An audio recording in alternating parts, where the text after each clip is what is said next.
Okay, so our meeting should be now live on YouTube. Welcome everyone for coming. This is the July 2026 meeting of Catalyze SV's Project Advocacy Committee meeting. We are very lucky tonight. We have two projects, pretty unusual. So we might go until 8:15, a little extra time to make sure our members have enough time to score two projects. We'll be hearing one project for the first time from Demon Partners, the Greens at Prune Ridge. And our second project will be from the affordable housing developer Saha for a project on Almaden Boulevard in downtown San Jose that we will be rescoring. We had a chance to score this project in October of 2023, I believe, and scored highly. And we have some changes that may warrant some rescores. So we're excited that Saha is back, and we look forward to continuing to be involved in this project. So let's first introduce our members, and then we'll introduce the development team with Demon Partners. They will present their project. Our members will ask questions of them. They will depart the meeting. Then we'll quickly go to Saha. Saha will present what changes have been made to the project since then. So a sort of truncated, abbreviated presentation and Q&A. And then they too will leave the meeting. And then we'll score both projects, our members, thereafter at the end of the meeting. So that's our agenda. Any questions or any accommodations anyone needs? Great. Okay, so let's introduce the Catalyze SV volunteers and members first. So I'll just call out people by name, and if you feel like it and if you feel comfortable jumping on camera, that would be awesome. If not, that's okay too, no problem. So let's go Jeff, and then Lisa, and then Tracy, if you're ready. Hi, everybody. Jeff Houston, resident of Santa Clara for a little over 10 years now, lifetime resident of the Bay Area. And I like to get involved in my community, and that's why I'm here tonight. Hi, I'm Lisa. Grew up in Sunnyvale, so Silicon Valley girl here, and 38 years in Nigley Park in the same house. Bounced around the world a bunch before that, but ended up back here. And I'm really passionate about historic preservation, and the side bit of that is making sure that the space around that which we live in is really accessible to people, especially walkers and bikers and people who aren't just driving by in cars. So that's my passion.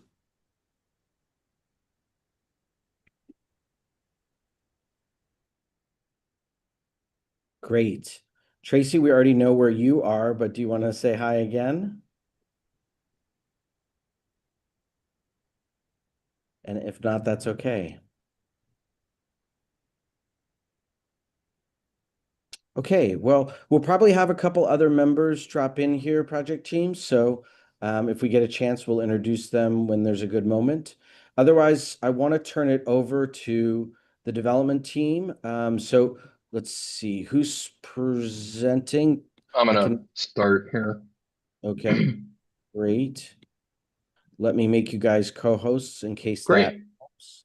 Yeah, And I'll bring it up on screen in a second. We've got a little presentation for you, but just by way of introductions, I'm Sean Morley with the Morley Brothers. We are working with Demon Partners on the larger project we call the Greens at Prune Ridge, which includes a revitalization of a golf course, a new, very interesting housing development on a small portion of the existing golf course, as well as another portion for a public park. We're looking forward to sharing with you tonight. Just by way of introduction, we've got Dan Valdez, who's the president of Demon Partners, with us, Scott Walsh, director of acquisitions, and Mitch McKenzie, director of development. We've also got Chris Kelly with LPAS Architecture and Design, who's responsible for the design.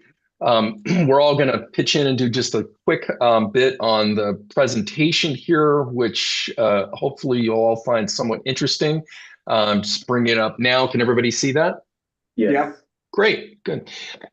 So we have been working on this project since really 2024 with the city of Santa Clara and the surrounding community. It's gone through a bit of evolution, really during the time that Catalyze SV took a bit of a hiatus. So we weren't able to bring it in for an early score, but we hope you like what you see. Just to get everybody oriented to the location.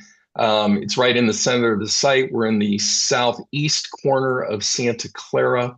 It's an existing approximately 30-acre public golf course that the Demon family has owned since the late 19th or early 1970s. And with that, let me just have Dan Valdez give you some quick introductions about who Demon Partners is and how we approached the revitalization of the golf course in this unique mixed-use plan. Good evening, everyone. Thank you for dedicating portions of your evening to hear about this exciting project. We think it's important for you to understand who we are and kind of the foundations of the company. So Demon Partners is a family-owned and operated company since 1960, with more than 65 years of real estate experience, spanning 3 generations. Scott Walsh, to my left on camera, is actually part of the 3rd generation. We're a privately held company with offices in Sacramento and Menlo Park, and it allows us to combine regional expertise with a strong Bay Area presence. We have a long history of developing, acquiring, owning, and managing real estate throughout Northern California. We are long-term owners. We are not merchant builders. Our philosophy is simple. We build or acquire, hold for long-term, reinvest, and continually improve our communities. We own approximately 2,000 unit portfolio across 7 communities in the greater Sacramento area. And we own, our focus is creating high quality generational assets that serve residents for decades, not projects built to be sold immediately after completion. We have a proven track record successfully developing and operating multifamily and commercial properties, as I mentioned, across 3 generations. We had an early Bay Area accomplishments, which Sean touched on lightly, which is Summerwood, which is right near Prune Ridge. It was actually one of Santa Clara's first apartment communities, and at the time, the largest multifamily development in the region. So our roots really started in Silicon Valley. We previously owned and operated approximately 1,400 apartment homes throughout the Silicon Valley in partnerships with Ivanhoe Cambridge out of Canada. And this demonstrated our significant experience in delivering and managing housing in this particular market. We have decades of experience navigating entitlement, development, construction, and long-term property management. We have a commitment to Santa Clara. The Demon family has owned the Prune Ridge Golf Course for nearly 50 years, demonstrating a long-standing commitment to the community. The greens at Prune Ridge reflects a really exciting opportunity and commitment by the family. And the goal is to preserve and modernize the existing 9-hole golf course, create a new public park through a land dedication.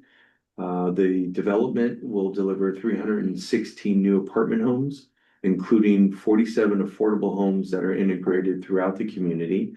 And long-term, we want to invest in quality architecture, resident amenities, structured parking, and sustainable infrastructure. So with that, I'd like to turn it over to Sean to really kind of give you a backdrop of the development. Yeah. So we are proposing a modern golf and residential community along with a public park. Chris will get into some of the specifics of the design and architecture. We proposed a slightly different plan in 2004 to the city, which originally included not only a redesign and a complete modernization of the golf course, but 2 residential buildings along Prune Ridge, which you can see here and here. After receiving some feedback from the city as well as neighbors asking us to look at how we might be able to approach the overall design more holistically and potentially create some opportunity for the larger community that doesn't golf to use portions of the site. We came up with a new plan and presented it to the city in 2025 in the early portions of it, which included the elements that Dan outlined. One building here, about the same number of units, redesigned with a new architect, LPAS, as well as a park. The design for the golf course remained generally the same. With that, let me just have, we could talk more about the specific golf course design, but our goal is to make a multi-million-dollar reinvestment in the golf course to ensure that it can be playable and successful for another multiple generations and also enhance its sustainability. There will be some golf holes that are realigned, and we'll reshape fairways, put in some double greens, as well as a new putting area. But the most important thing is we're going to be usually utilizing drought-tolerant grass and recycled water proportions of the site, which will reduce our water consumption by 30 to 40%. All of that having been said, we are not proposing any changes to the driving range or the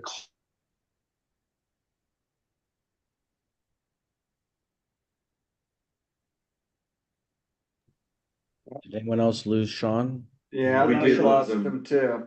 Yeah. He was on a roll. I froze. Yeah, Sean. We have Oh, there you go, Sean, Sean. We you're can hear back. you. We can see Okay. you. You back, Tom? We lost you on the drought tolerant. That's the last thing we heard. Great. So we're not proposing any other changes to the golf course for the driving range or Ace's Ice House, which are heavily utilized by the community, and those will remain open during reconstruction of the golf course. Let me introduce Chris Kelly to talk a little bit about our current site plan for the park as well as residential, and we can look at some visuals. Chris, take it away. Sure. So heavy emphasis on the street corner at Saratoga and San Tomas Parkway. But as Sean was saying, that changing from two buildings really to consolidate into one building to maximize kind of building efficiency, to also screen the parking and then open up the remaining space along Saratoga and Prune Ridge for the park area. And the park's approximately 1.77 acres, and we're currently in design on that area now. But a little bit more about the building. I think that with the one entry point that bisects the site, we drive in off Prune Ridge, and then you turn left and go into the parking structure, which is kind of highlighted there. And really the parking structure, right, is all 414 spaces. So it's a wrap project, 5-story type 5A, or sorry, type 3A construction type. We have 414 spaces for the 316 units. So it has a parking ratio of 1.3 spaces per unit.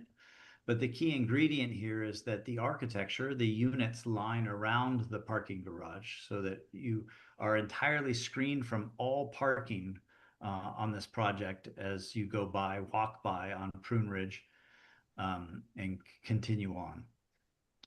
Some other elements of the project: we have an internal courtyard that's highly amenitized with pool and spa, and flanking on the south side, the clubhouse area, and then flanking on the north side, the fitness area.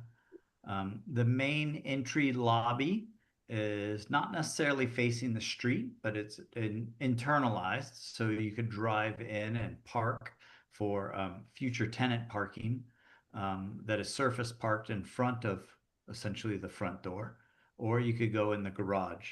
A couple of statistics that we don't see. Actually, I'll touch on those in a second. So in the white area, since we were displacing the maintenance yard for the golf course, we're proposing a 2,500 square foot maintenance building that serves for the golf course, and as well as a screened storage or yard area, if you will, with parking and kind of golf course material. In front of that is a small, I believe it's about 12 space parking lot that is for parking for the park area. So a nice gesture to make the park more usable there. And the park will be amenitized with pickleball, a dog park, play area, and some other amenities that are kind of in the design works, if you will. Overall, with the 316 units, all the 1, 2, and 3 bedroom units have exterior decks that are on average about 80 square feet. A few decks are smaller, a few decks are larger than that. The 70 studio units do not have decks, and we'll kind of see that in the elevation when we get there in a second. A few other statistics, right? We're locating 332 bikes.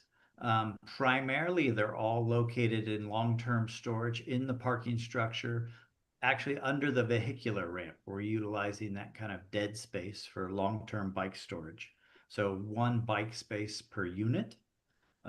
Unit sizing wise, right? The studios are 650 square feet and there's 70 of them. The 1 bedroom units are about 740 square feet on average. The 2 bedroom, 2 bath units are 1,030 square feet. And then the 3 bedroom units, and there's only 10 of them, but they're quite large, at average of 1,484 square feet. So that's some of the corner elements there. And then let's see. I think that's all kind of some of the statistics that I want to get into. And now as we transition to the exterior, so we've got about 5 renderings or so to show. We're going to start with the larger one. So along San Tomas Expressway, we have a big corner gesture statement to kind of ground or anchor this building. Overall, it's a mission style or Spanish style architecture. It has stone veneer.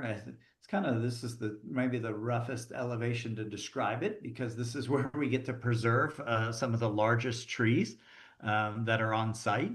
But we have stone veneer that undulates between 1, 2, and 3 stories in height that give the building a base.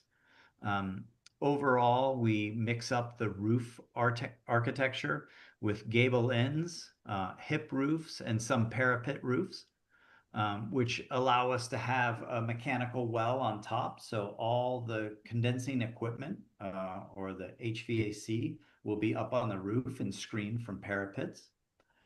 The decks actually act not only as a color break, but a massing break, and they interrupt the gable ends and hip roofs. On the upper floor, the 5th floor, we have higher volume ceilings. So we're taking advantage of that by having increased glazing up there. So that's where we introduce the arches, not only on the 5th floor, but also on some of the ground floor patio elements that are in stone to kind of drive home that mission style architecture. On the 4th and 5th floors, we tie the windows together to also play with the massing so that there is a hardy panel or fiber cement panel that's that darker brown or that mission style to just connect those windows together. Some of the roofs on the 5th floor, as far as I say roof, but the elements over the decks are trellises, which help break down the massing. So you can see some of that on the 5th floor decks. And then we've also extended the roof eaves to be larger, to where we have corbelling on that 5th floor to kind of more invoke that the corbels hold up the roof, or what would be classic in a mission style, or even some of the missions of California. Some smaller detailing or accent detailing at the gable ends. But Sean, if we want to connect to the next slide. Yep. And just to note that along San Tomas, right, the sidewalk doesn't go along this expressway, but along Prune Ridge, which currently has a curb adjacent sidewalk, we're introducing a curb separated sidewalk, and it's a wide sidewalk. I believe it's 10 feet wide with a smaller planter area. So it allows us to bring trees closer to the street. And then also we're kind of redesigning the corner sidewalk element to help pedestrian circulation across Prune Ridge and across San Tomas. But a little bit more about the architecture, because here you could see it clear as day. So that wider sidewalk and working with SVP, Silicon Valley Power, we have some easements along Prune Ridge, which didn't allow us to keep the mature trees along Prune Ridge. But it did allow us to create the parkway where we're introducing new street trees. The deck conditions, they're all that darker, more chocolate brown, which help break up the massing and the rhythm. So we have these 5 large gestures along Prune Ridge, which are a mix of gable ends and hip roofs there. And then far to the right, and I think you'll see it in the next rendering, is our roof terrace. And it's right at the entry element. I think maybe, yeah, there we go, on the next slide. So this is looking along Prune Ridge, and just to the right is our vehicular drive entrance, the one that bisects the site. So we didn't do the roof terrace on top of the 5th floor because it would just get large, just unusually large. What we really wanted to do is introduce the roof terrace. It's essentially on the roof of the 4th floor, but integrate it with the 5th floor. So as you walk along the corridor, the 5th floor, you have that roof terrace there. We gave it a trellis. It helps soften the corner, and then starts to break down the massing as we get to the end of the building. And that roof terrace is about 1,400 square feet and has some top floor amenities there as far as a social lounge. Next slide. So then some views. So we focused in on the street views on kind of the first few renderings. A view from the golf course. So yes, this is the back of the building, but we carried the same architecture and articulation to the back side of the building because it is highly viewable, not only when you go down the expressway, but also along the golf course. So we have a pretty substantial setback there, and there is a fence or a 6-foot high tube steel fence that separates the golf course and our property or the project property. But you could see more of those arched elements on some of the upper floor windows. You could see some of those arched elements on the ground floor patios. But just continuing the same mission style architecture on a 4-sided wrap of it. Next slide. This is essentially the back side, which ironically is the front side. So this is our front door entry to the project. So you can see a few guest parking spaces in front there. That 2-story volume entry portal is our main entry and lobby that connects to property management, leasing, and our lounge space, which then flows into the internal courtyard space. We have some guest bike parking in front there. And then to the left there, we have our parking structure. So this is the only area that the parking is visible to the exterior of the building, which is internal to the site. So ironically, you would just see it from the driving range. So, and then we have some detailing in that parking structure facade as you get to the 3rd, 4th, and 5th floors of the parking structure. Actually, the parking structure goes up 6.5 levels. So at its tallest point, the parking structure is 82 feet, while the main residential architecture building at 5 floors is 69 feet. So as you look at the project from the perimeter on San Tomas or Prune Ridge, it's a 69-foot high building, and you would never see the parking structure from those street edges. So it's essentially screened from it.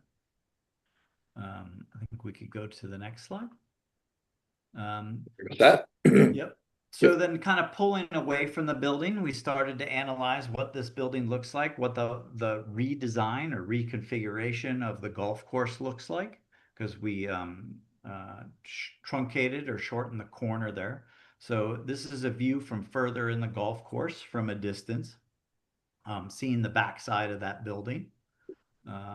And then you could see a hint of the driving range with the tall netting there.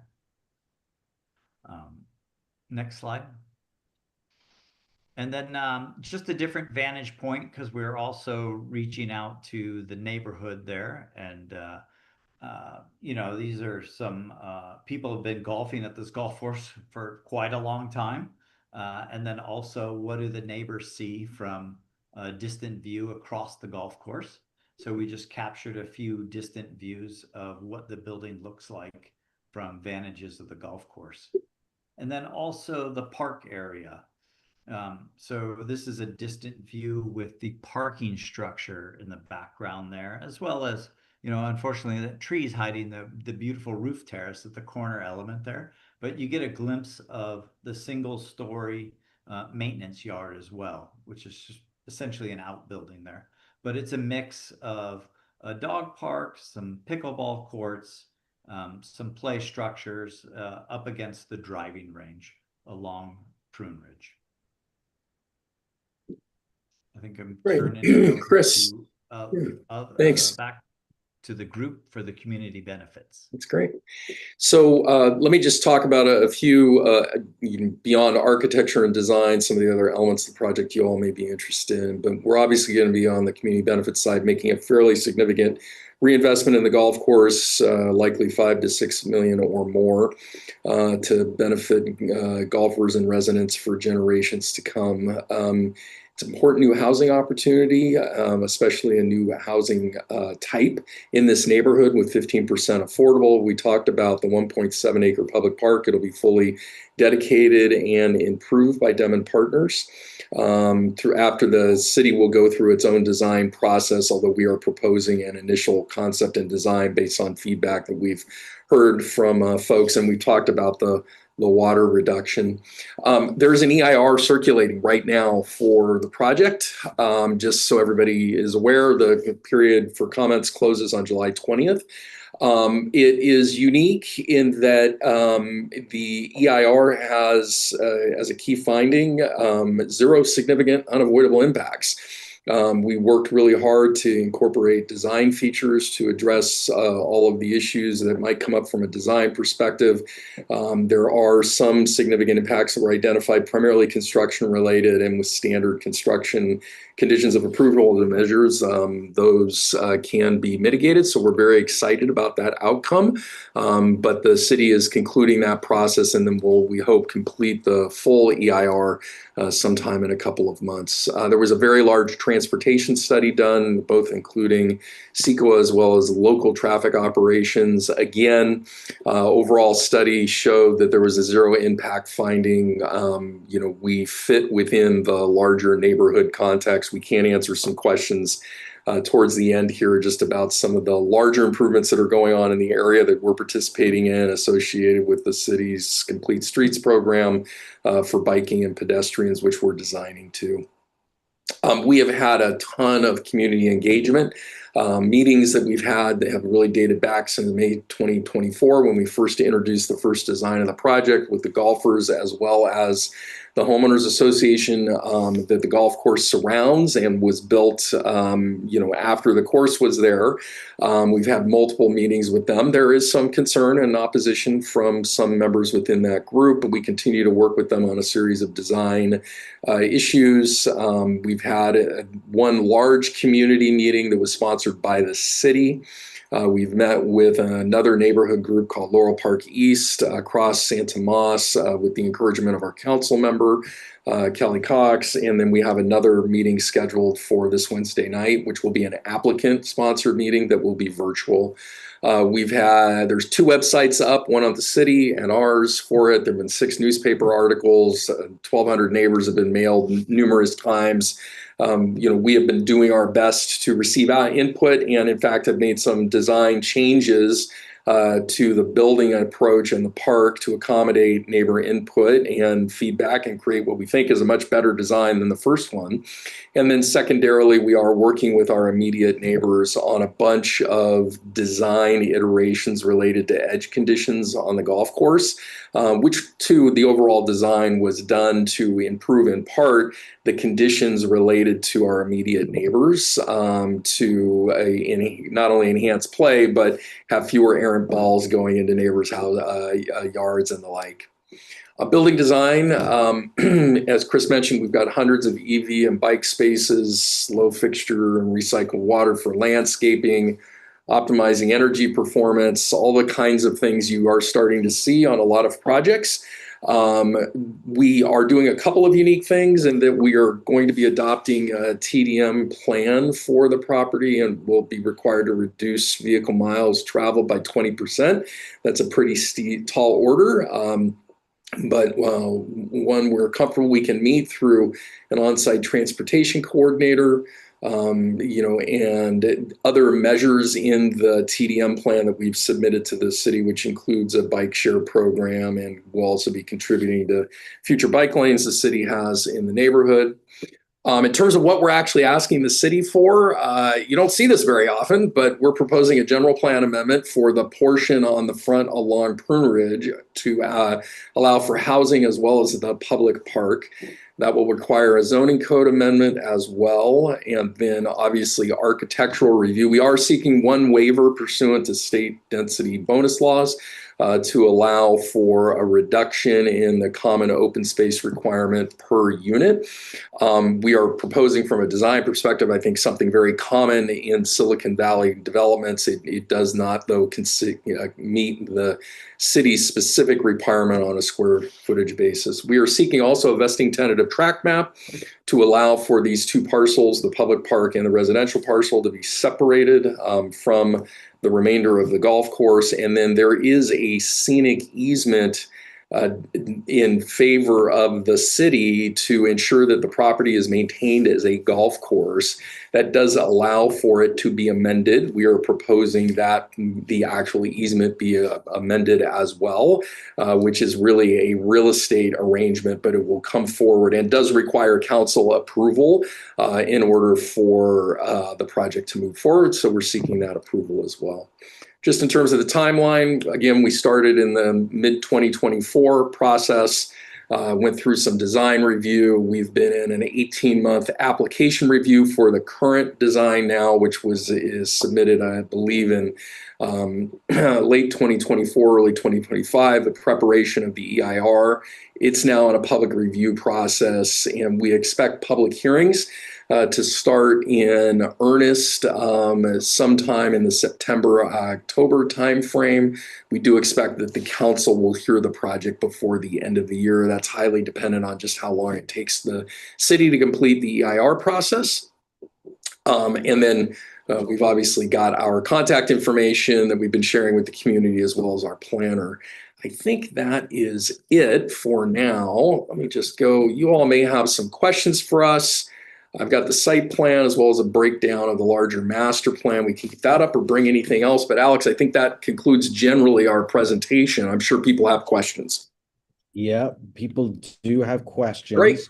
And if we can, y'all, it's a little easier if we do questions by category. It may not seem intuitive at first, but it can be helpful for our project team, especially since, as you may have noticed, they created some slides specific to some of our categories.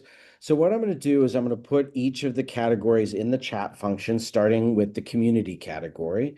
And this is how we always do it. And we ask if you can ask questions about that category, and then we'll get on to the next category. So the first one is about community engagement. The applicant is making significant efforts to reach out to the community, including underrepresented voices, and has addressed recommendations collected through community engagement. So we saw a slide on that. Suffice it to say, any questions anyone has about Dem Partners' community engagement efforts on this project?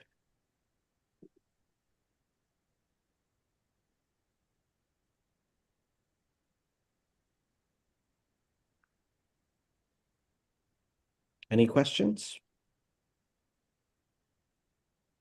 Have you all talked to any underrepresented folks in the community, any residents of affordable housing or?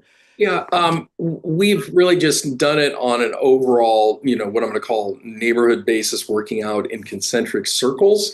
So we haven't targeted, any of the groups you've outlined specifically, other than as they may have come to us through the community. I will say that we've had a disproportionately large number of seniors participate in our public discussions, who occupy, many of the homes in the center of the site, as well as the surrounding neighborhoods, which are, have been around for a number of years and are occupied by, I would say not disproportionately, but at least those that are interested in the project, a large group of senior citizens. We've surprisingly not had a lot of interest to what we're proposing from the apartment community to the north.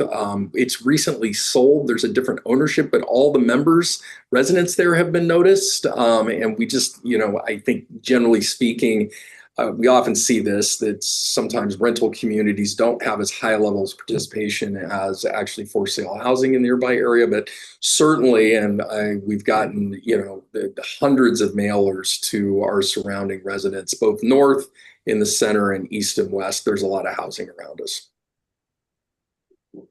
Thank you, Sean. Any other questions? Oh, Tracy, you have a question about community engagement? Go ahead. Yeah, thanks, Alex. Your question kind of took me to wonder who the affordable housing is expected to attract, or Yeah. maybe if there's specific areas that the city was hoping to bring in. So Santa Clara has a super interesting affordable housing ordinance. We'll be following it to the T. It requires a couple of things. One, the units are directly integrated within the building, and no, they're exactly like every other unit. And so have proposed a plan to comply with the city's ordinance. They target an average of 80% AMI, which can be achieved in a number of ways. We've got a unit distribution for that includes some moderates and very low. Those units are a mix of every size on every floor and are amenitized exactly the same way as all of the market rate units are. So I do expect that we'll see, a range of people interested in those units, depending on where they fall on the income spectrum. But certainly the community and all of the amenities that are available will be available to all residents of the community. And Sean, did you say the AMI level? I can't remember. It's an average of 80% that you have to hit with your unit mix. So the city does give you some flexibility for that. We're proposing a range, and we're happy to send the mix if it would be helpful to you afterwards, that we're proposing. I just don't have it ready at my fingertips, but we've got a mix of very low and moderate to get to the 80% average. Okay. The official submittal, the last one I looked at, said that 47 of the units were all moderate income, 81 to 120. I don't think that's the case. I don't think we No. Yeah. It's a mix. It's 47 total units, but it averages to 80%.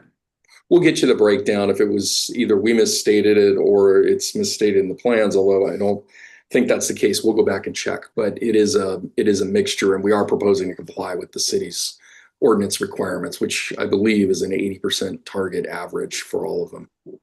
Okay. If one team member could do that, yeah. Get it back. From the project plans on the website. So, and they were the new project plans, not the old ones. Okay, we'll double check. That is odd, but let us send you what we are actually proposing to the city, which is not consistent with the way you articulated it. So let us get it. We'll get you the actual split that we are proposing. We have submitted a separate compliance plan to the housing department. It may not have caught up in the latest version with the plan set. We'll double check. Okay, thanks, y'all. Great. Tracy, great question. Thank you. Let's go on to the vibrancy category. I'm putting in the chat function. Vibrancy is improving the human experience and the safety of the neighborhood. Public and private spaces designed to promote physical, mental, and/or social well-being while connected with parks, fresh food, and other community amenities. So any questions folks have on vibrancy? Annie, yes, please. Yeah, I have, I believe, two questions. I'll ask them one at a time so that the answers don't necessarily get muddled because they're on very different topics. Okay. The first one, I came in a little bit late, so I apologize if you already covered this, but it looked like the plan showed that the primary entrance was in the backside, right on the parking lot, as opposed to street facing, which means that if people are walking on the street or biking, that they would have to take, it looks like, a fairly significant detour to get in the building. Could you talk a little bit more about if that is the only entrance or if there will be multiple entrances, Yeah. especially thinking about walking and biking. Super good question. Let me just make sure to get a level set, since you might not have seen the site plan at the beginning, and then Chris can answer more information about that. But people will be able to bike and walk along the frontage, which will be fully improved, into the site and around, and the main entrance point is here to the building. We can talk about what the exterior experience is like in a moment here with Chris, but that will be the proposed entrance route. And then Chris, do you want me to bring up any of the architecture from the exterior so we can look at it, or? Yeah, along Prune Ridge, right, we'll have an entry monument sign, which is located in the bottom right there, and just to the right of that is the vehicular drive, and then also a pedestrian sidewalk. And right, we're really already bringing the public onto our property with the public parking that is there. So as you drive in to the right, there's public parking, and then that has a view connection to the front door. But I would side with you and say that you're correct in that it's a little bit screened from the street. We didn't anticipate really people walking by and saying, "I'd like to live here." But there is a sidewalk that connects you from the public way on the property to the front door.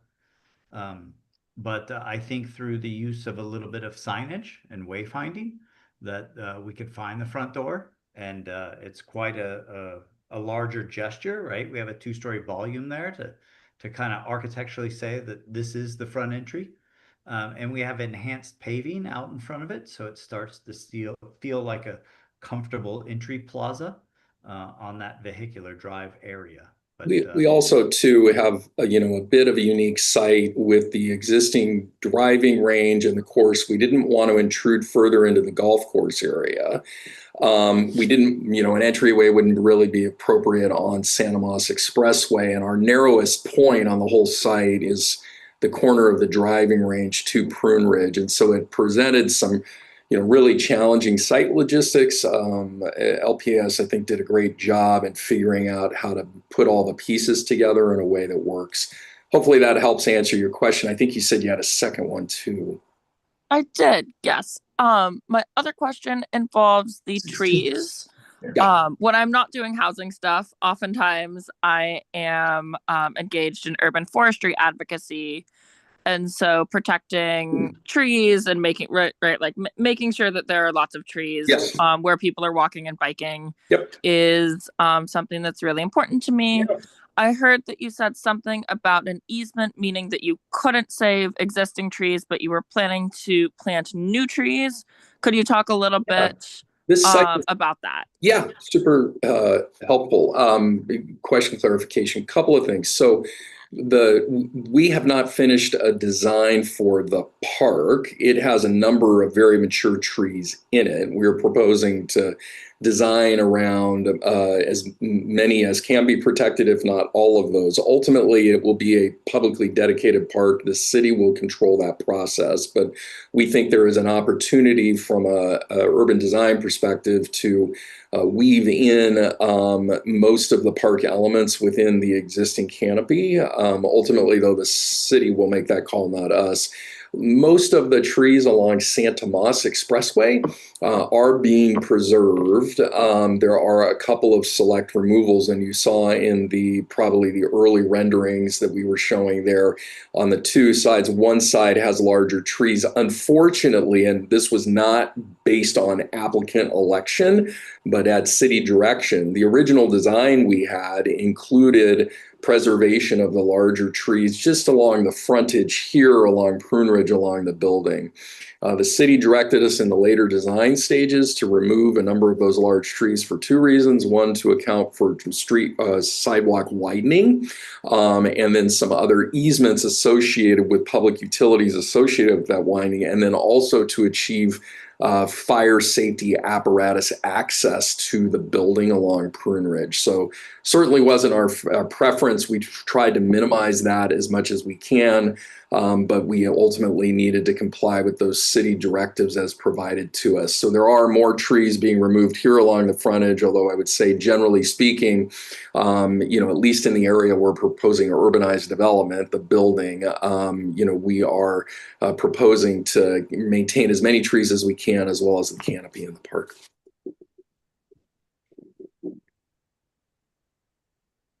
Thank you. That was super helpful. Yeah, great. And glad you could join us. I Thanks. have a question. Yeah, Jeff, go ahead. So I'm looking at the slide you have up now on San Tomas. You have a note that says city is asked for a new sidewalk. So I don't live too far from this. I'm within walking distance, and I drive by that on San Tomas at least 3 or 4 times a week. Nobody walks on San Tomas. And we're not proposing to support that. This sidewalk, as you can see, jogs in here. It'll be protected to provide access to our building for entry and exit in a couple of places, which we are required to provide by code. It's not intended to be a public sidewalk, though, that can be utilized to continue on down the expressway. The county does have a very detailed pedestrian and bike master plan for San Tomas Expressway, which they have not figured out from an actual improvement standpoint, whether it'll be on both sides or one side.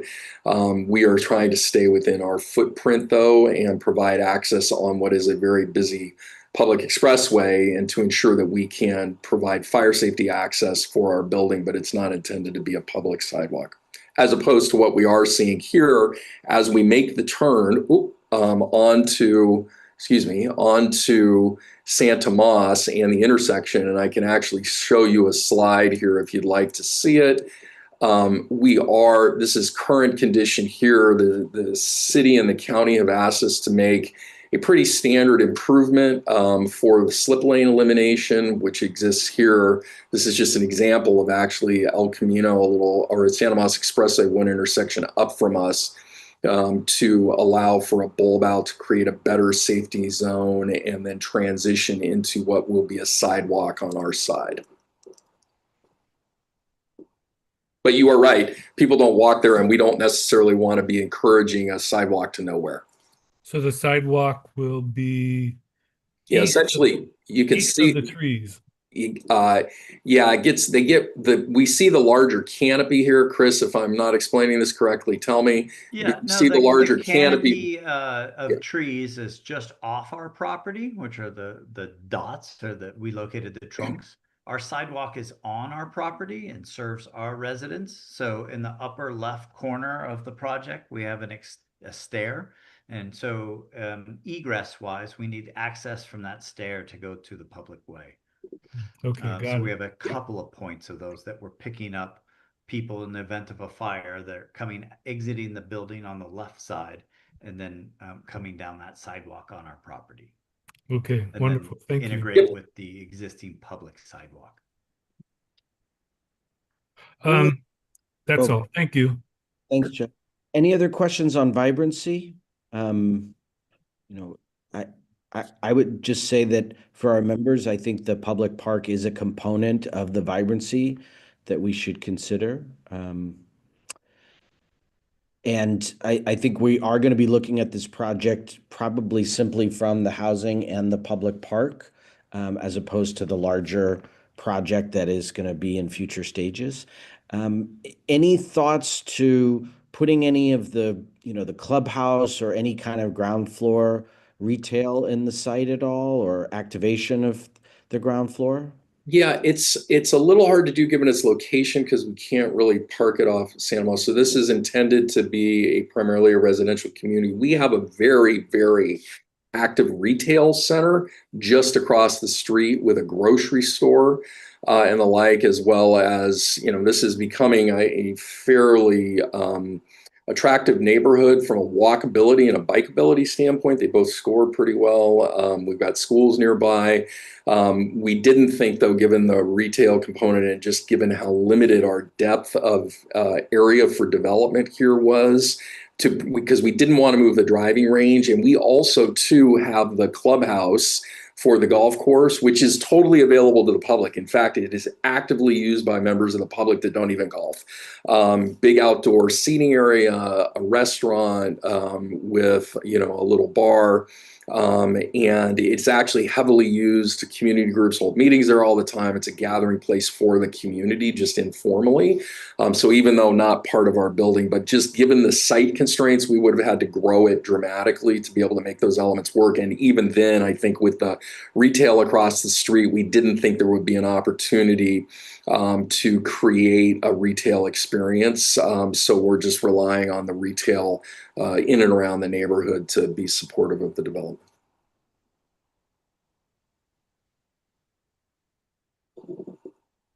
This is kind of a vibrancy question, kind of a sustainability question. The rooftop activation that Chris Kelly talked about, I think, Chris, you said 1,400 square feet? Yes, that's the roof terrace area, the outside area. Yes. Sorry, yeah. Is there a way to get that a little bit bigger and make it more of a signature element to the project? Because it'll be such incredible views of the park and the golf course, the eastern foothills. I just wonder if expanding it would allow it to draw in more residents and potentially, if you're seeking higher rents for the market rate units, to draw in more folks that way. Yeah, so not only is it the exterior space, but there's interior space. So we have, indoor, outdoor space, if you will. So it is a little bit larger than that. I'm just trying to look up that exact square footage now. And our expectation is we actually, with the other building, when we had two residential buildings, we had a rooftop deck designed into there. We have obviously the large fitness clubhouse area with the pool, which is the primary gathering space, which will be a large amenity too. But you're absolutely right. The views will be gorgeous from up there. And we do expect it to be highly utilized. This is always a balancing act. We were really trying to maintain and get as many units as we could in the community as well, which was strongly encouraged by the city. From a design perspective, I think Dem Partners is really comfortable that this is a sized appropriately with the indoor-outdoor space that Chris is, I think, trying to calculate right now. To meet the needs and desires of residents, given the overall marketing in the community. Did you get any better calc? So the indoor area of the roof lounge is 850 square feet, and the outdoor terrace area is 1,400 square feet. So a combined total of over 2,000 square feet. Got it. Okay. Thanks. Which is equivalent to 2 units. And instead of putting two-bedroom units on the 5th floor there and kind of increasing our unit count from 316 to 318, we chose to amenitize that and take advantage of the views and the distance over the golf course. Got it. Any other questions on vibrancy for the site? Let's go to Charles next with your question, Charles. Welcome. Hi, thank you. I was pretty interested in that mixed use question, and I just wanted to maybe get a bit of a better idea on you guys thinking on this. Maybe this is a bit more of an economic question. So based on your description of the clubhouse and its general use, it seems like, there may be an opportunity to, potentially build off of the shopping center that's across the street and maybe, I don't know, potentially offset some of the costs that you may have to find to raise rents on other people for in the unit. But yeah, it's an interesting question, and this is one that comes up from a design perspective a lot of times too. We've all seen, Prune Ridge is a fairly wide street, and so it's hard to create what I'm going to call well, Chris can probably talk better this than I can, but to create symmetry in a way that is, walkable with the retail center, which is a larger retail center across the street. Also, in order for retail to be successful in a, smaller building format like this, it has to be properly parked. Generally speaking, when you go to either a vertical context like this, at least in Silicon Valley today, is very difficult to make retail work with this kind of parking scenario. And there is no parking on Prune Ridge. The other thing is just retail wants to be able to, what I'm going to call it everyday shopping or retail in a small neighborhood context, wants to be able to quickly access. And there is, unfortunately, the city will not allow parking along Prune Ridge. But also there's a bike lane there. So there is, a unique trade-off that probably makes good sense, but it does hurt the retail opportunity. And so we just, even though it seems like a big site, we are very constrained by the existing golf course, trying to retain enough land to make sure that we can properly reinvest in the golf course. And so we just do not think from an overall marketing perspective, one, that there's going to be enough demand, and two, that it can be successful, in the short and long term to support it at the ground level, primarily due to the parking limitations. So we elected not to include that element. Certainly, had we not done the park, there might have been a better retail opportunity at the corner, which is a little deeper, even as a potentially a standalone building, but we've elected to pursue a public park. We think that's in the best interest of the community. And certainly the feedback that we got from the city was there is a demand for an additional park in this area to provide some programming that isn't necessarily provided in other parks. Thanks, Charles, for the question, Sean for the answer. We could talk about it more, Charles, when we start scoring the project. Let's go to the next category. We're running a little bit behind. My apologies to Saha, and thank you for the great questions. Feel free to keep them coming. Let's see if we can move on to any transportation questions. Maybe, Sean, you can go to that transportation slide again. Sure. Lisa, jump in. Yeah, hi, folks. I had a couple of transit questions. So do you have a space reserved for rideshare pickup and drop off? I'm particularly interested in public transit, things like how far away are bus stops? What kind of access to public transit is there by walking or shuttle? And the rideshare pickup and drop off? So Chris, in terms of rideshare and drop off, it'll happen, I'm assuming, somewhere in this area here, which is easy turn off after hours, certainly in this zone here, if I'm understand your design correctly. And then I can talk about transportation in a moment after you've done that. It doesn't look like it's that wide. So does the transit, the rideshare drive in? And then where are they going to stop and let people off? And will they block other people coming in and out? How do they turn around? Yeah, Chris? I think, right, we have 7 surface parking spaces right in front of the entry lobby. So I'd probably recommend that we dedicate one of those spaces to rideshare, pickup, drop off. So that way you could sit in the lobby, on an inclement day and have visual contact with a ride coming up. But I would utilize one of those parking spaces, because then we also have turnaround to the north there, which serves as fire turnaround, trash truck turnaround, and also just vehicular traffic turnaround in general. I think that's a really good idea to have a dedicated space, but there's also, I would say that you probably want to have some signage that directs people to the drivers to the turnaround who aren't familiar with the space.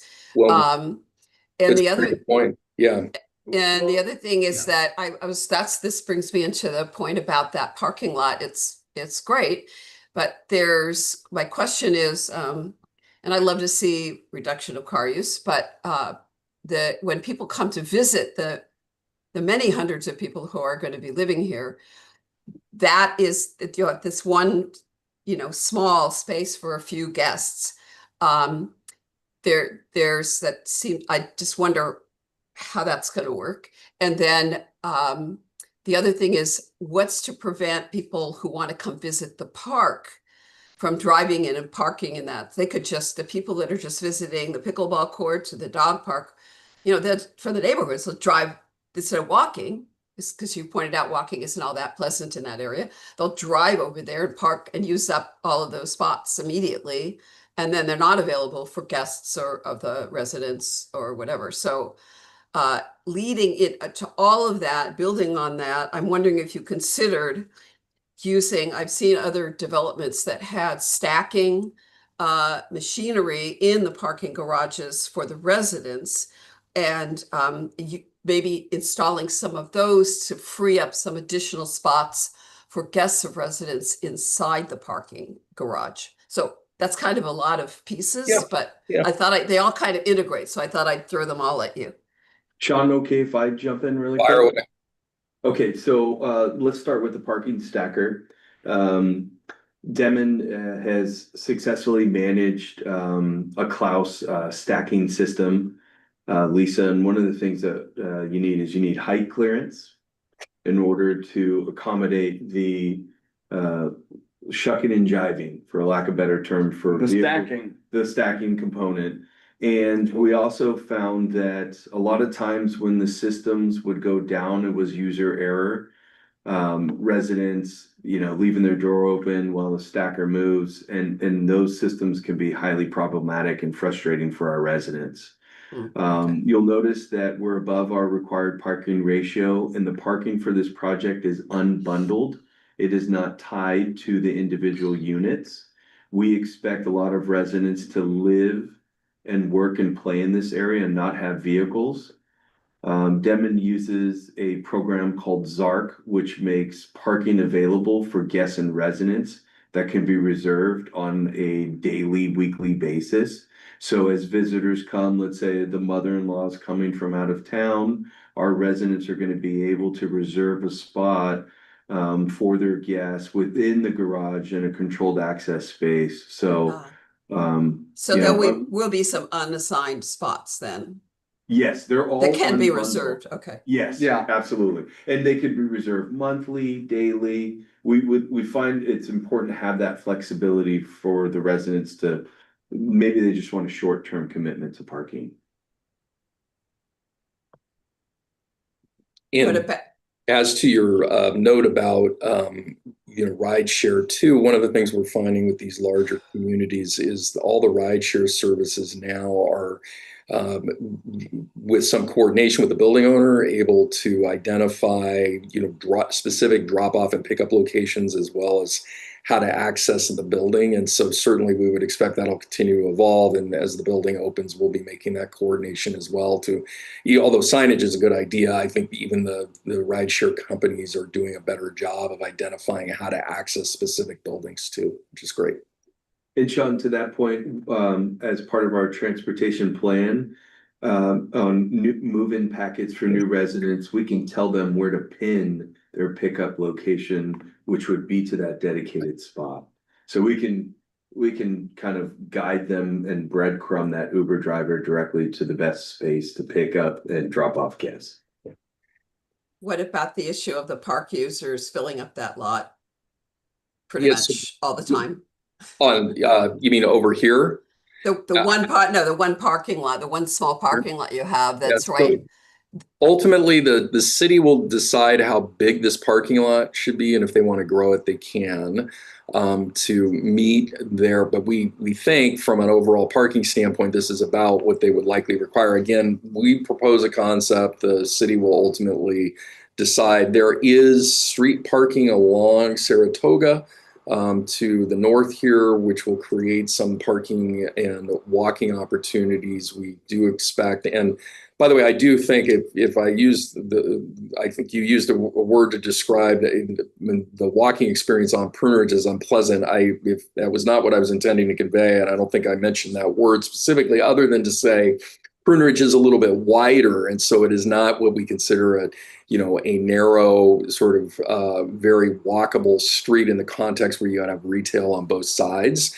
But we do expect that Prune Ridge is the walking experience and the biking experience along Prune Ridge with the development of this project will dramatically improve. And we do expect it to be a major walking thoroughfare, not only for our own residents, but others, making better use of the area because of the improved condition. Okay, so you said there's a large retail section on the other side of the street. Will there be then really well-defined crosswalk there so that with Yeah. plenty of time for people to cross. So maybe they Yeah. park there and walk over to the park. Yeah, it's interesting. So the city did not want to put another signal break along this cross. So the traffic study that was done allows for people to get in and out appropriately without a signal. There are major crosswalk in infrastructure here and at the corner. We will be making an improvement on our corner to enhance the pedestrian experience to get to what is a relatively short crosswalk to the center. This, I think, candidly, at Saratoga and Prune Ridge will, still be likely the main access point for most residents in the neighborhood. I expect our residents will probably use this corner more often than not to access the center.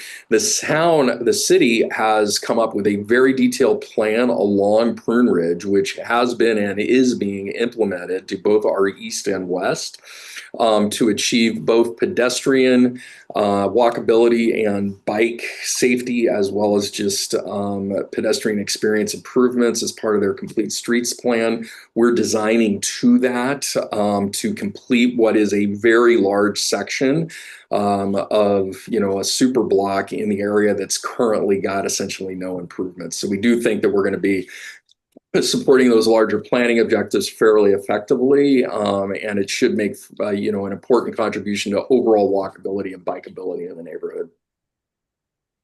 Just one more point then, if the access at Saratoga Avenue is likely to be used by the neighborhood, it might be nice to have when you're developing the park. Or are you doing the park, or is the city going to do the park? Well, we'll dedicate the land.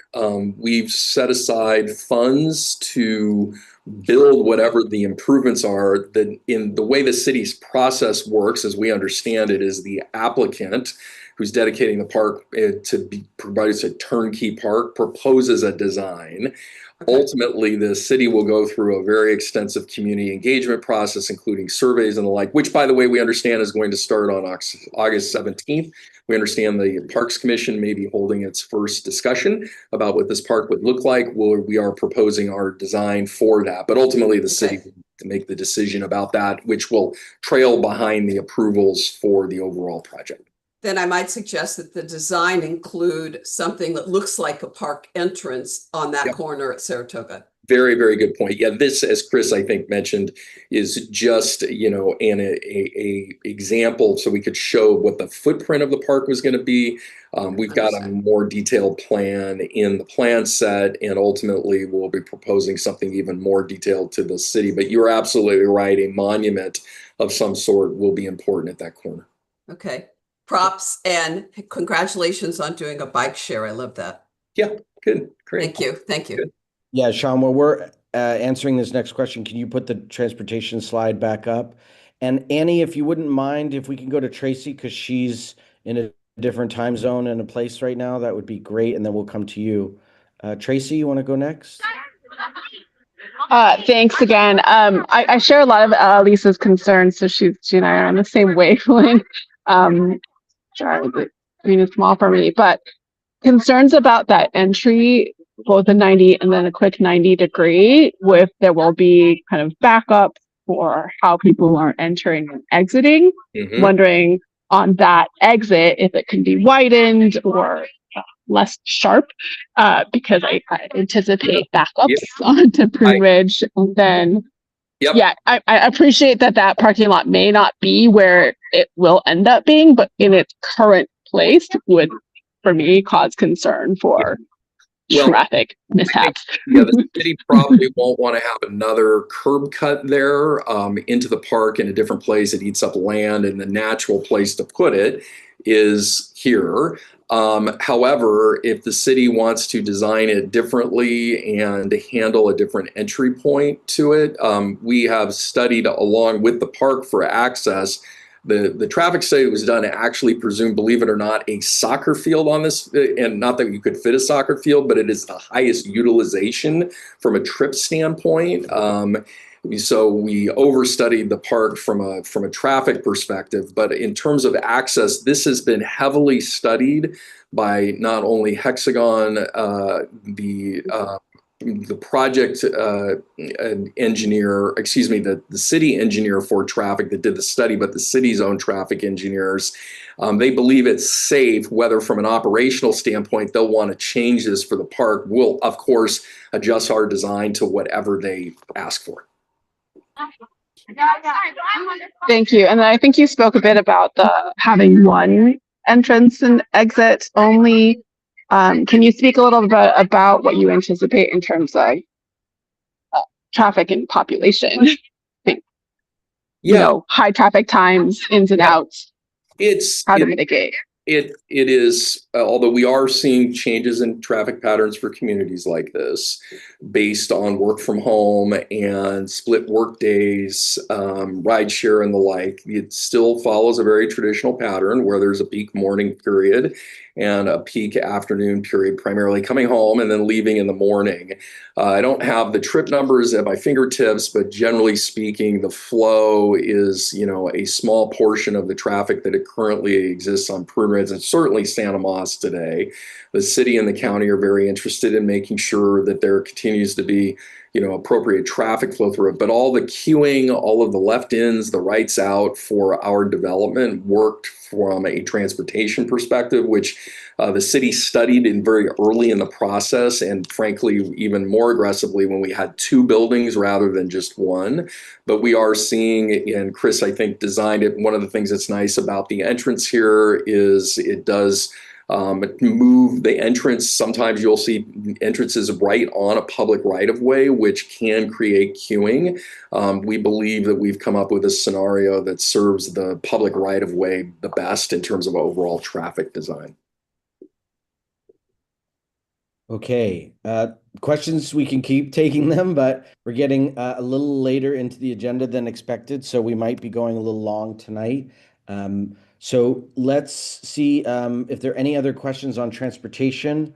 Can you bring that slide up, Sean? So there was some information about TDM, which is the Transportation Demand Management Plan, the bike share. I'm not seeing it yet, Sean. Oh, that was back just in terms of the elements that we're proposing. So one of the things we have volunteered a transportation demand management plan. It includes a 20% reduction in vehicle miles traveled. And just for those of you who don't work in transportation space, that's a big jump. And you're seeing a lot of projects move in this direction. Devon is on the cutting edge of what needs to be done here, and we've actually proposed an actual TDM plan to the city. It'll include all of the elements here, including a bike share program, participation in a transportation management association. Those are just starting to develop in Silicon Valley, but ultimately, will be, I think, smaller shuttle programs to sites. This isn't a site that can support an individual shuttle just given its size, but certainly consolidated with a number of other residential projects and other employment opportunities in the area can do that. And then an on-site transportation coordinator too. So we expect that that is going to dramatically help reduce trips, including just the characterization of, we're going to have a lot of people who work from home here, like everywhere else in all the communities around us. And then can you talk a little bit more about the roof? What was it? The green roof, maybe? I think it's on your transportation. I'm sorry. That's on the sustainability measure slide. So this is something that Chris, you want to talk about it, but every design in every one of these buildings, we are trying to look for ways to reduce heat island effects on the top of the building. It doesn't necessarily make it green in terms of having a garden, but there are materials as well as just trees around the site, including the larger golf course water reduction that overall have a benefit to the larger environment. Chris, I don't know if you want to talk about So on the perimeter edges of the roof, right, we have architectural elements that you see in the elevations, but we have a TPO roof, so it's a white roof, so it does help reduce heat gain in that regard, but we are dedicating a large amount of the roof to condenser units so that those are screened from view, so everybody has heating and cooling in their unit. And then also for solar capacity, so for photovoltaic elements. not necessarily a green roof per se, but So is that a decision that would come later, Chris, whether to put solar panels on the roof? no, we are going to be putting solar panels. We would figure out that analysis during design development, so future phases of the project, as we analyze the building envelope and energy compliance demand. The offsetting factor is the solar load. So then we'd figure out how many solar panels and how many kilowatts we're producing for the building.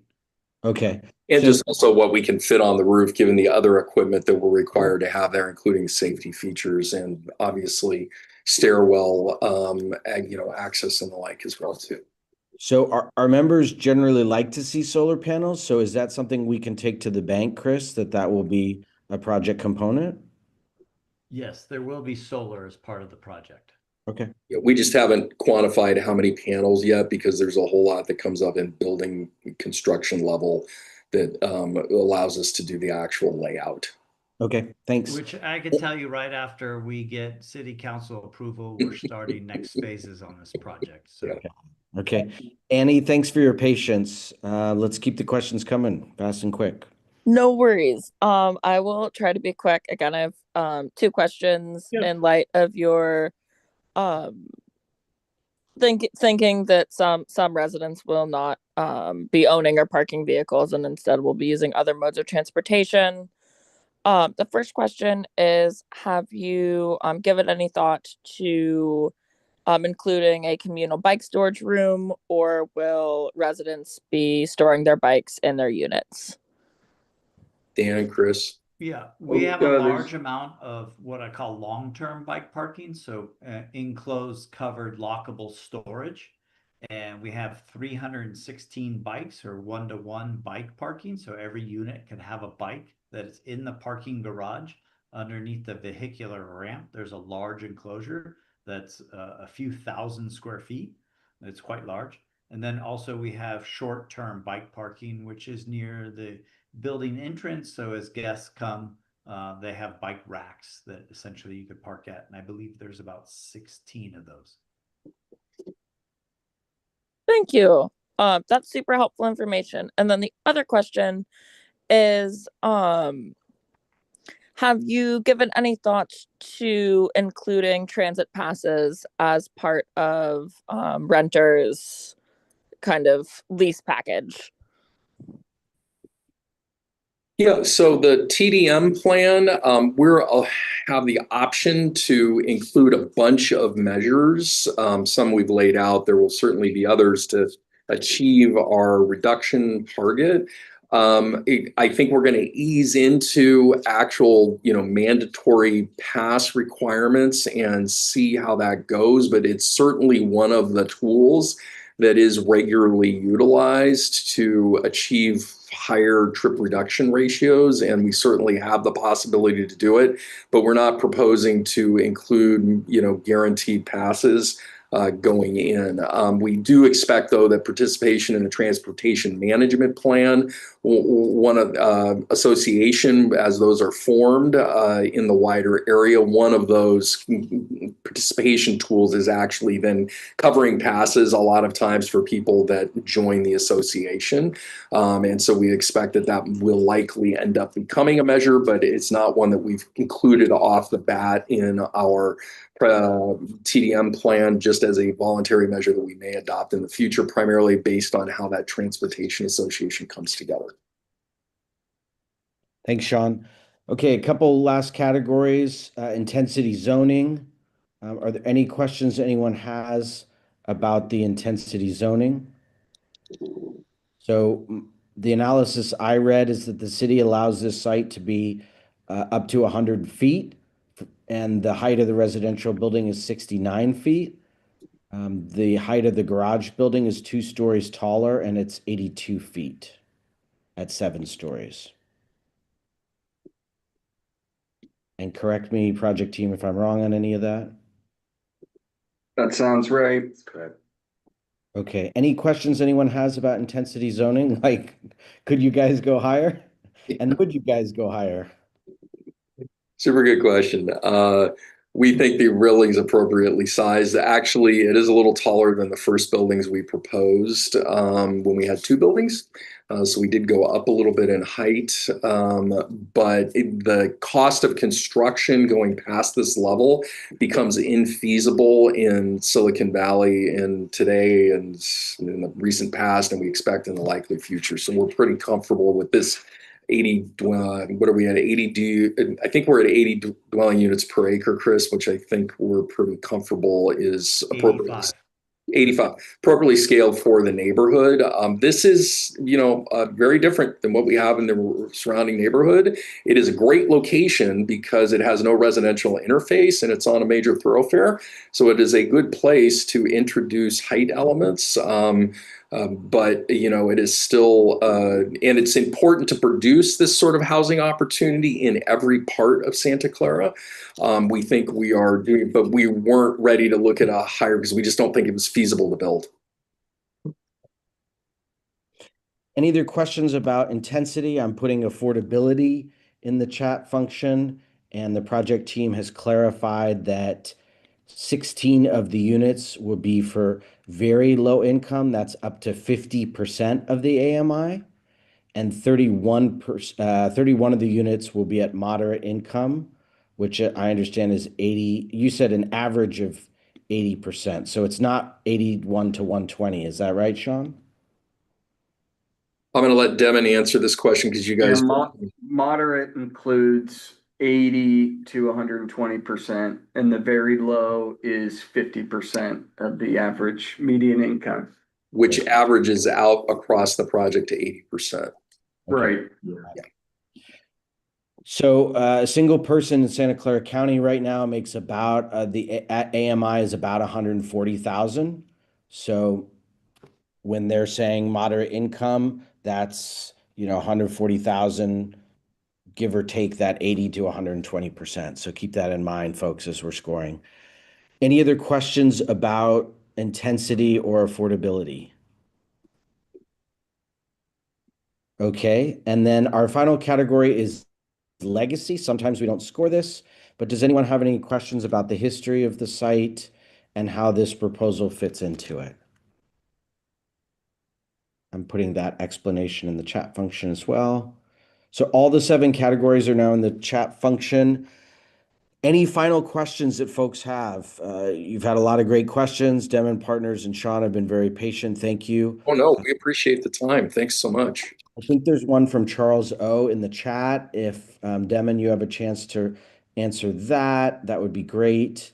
Any other general questions you want to ask about the project? Now is the time because the project team is going to be signing off. Carlin, you're good. Jeff, you're good. Okay. Annie, we got your questions answered, hopefully. Okay. Well, thank you so much. Thanks for giving us so much time. Yeah. We appreciate it. Thank you for your time, everyone. Thanks a lot. Thank you. Thank you. So Devin Partners is going to sign off. We're going to stay live on YouTube because we have another quick presentation from Saha. Thank you again, Devin. You guys are awesome. We appreciate it. Great job. Thank you all. Bye-bye. Thank you. Thank you. And we've been working for a couple years. Even more patiently than us has been the patient Michelle Williams, as she's been working on this project, trying to shepherd it through to approval. We all know affordable housing projects take some time to come together to get all the funding. So we're really grateful that Michelle is back. And I'm going to put in the chat function our original score on this project. It's 501 South Almaden Avenue in downtown San Jose, which we scored on October 2023. We last heard about this project. Here's the scorecard. And Michelle's going to use that as sort of a jumping off point to compare the changes that they've made on the project to what we originally scored. And then Michelle's going to bounce off, and then we're going to score the greens at Prune Ridge, and we're going to rescore this other project. So Michelle, take it away. Thanks for your patience. Thank you so much. Yeah, thank you for having me today. I'm excited to update y'all on the saga of this little project that could. Let's see. Let me share my screen real quick.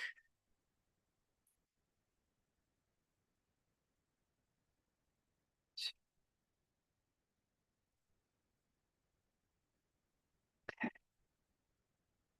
I'm gonna try and put this in presentation mode. I hope this works. It's waiting to load. Okay. Hopefully you all are seeing the slides and not my notes. We're seeing, yep. Excellent. Okay, thanks so much. Okay, so I'm going to take everybody over to San Jose to talk about 501 South Almaden Avenue. Yeah, so this is our second time coming before you all at Catalyze SV. The first time was back in 2023.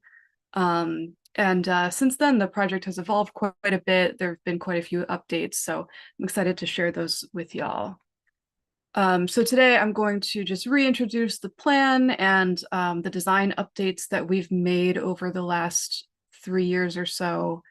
And then frame the project updates using the 7 category scorecard matrix. And so just a little bit to reintroduce Saha, we are a fairly small nonprofit affordable housing developer, operator, owner, resident services, and property management provider. We are based in Berkeley, but we've done housing developments all over the Bay Area. 501 South Almaden Avenue will be our second development in San Jose and in Silicon Valley more broadly. The first, and 501 Almaden is right next door to our first project, Aria Apartments, which I have a picture right here. This actually is from when Aria was still under construction, but I'm happy to report that it's now been open for a couple of years now and operating very successfully. Some of y'all, I know Alex was at our grand opening for Aria, and some of y'all might have come by also.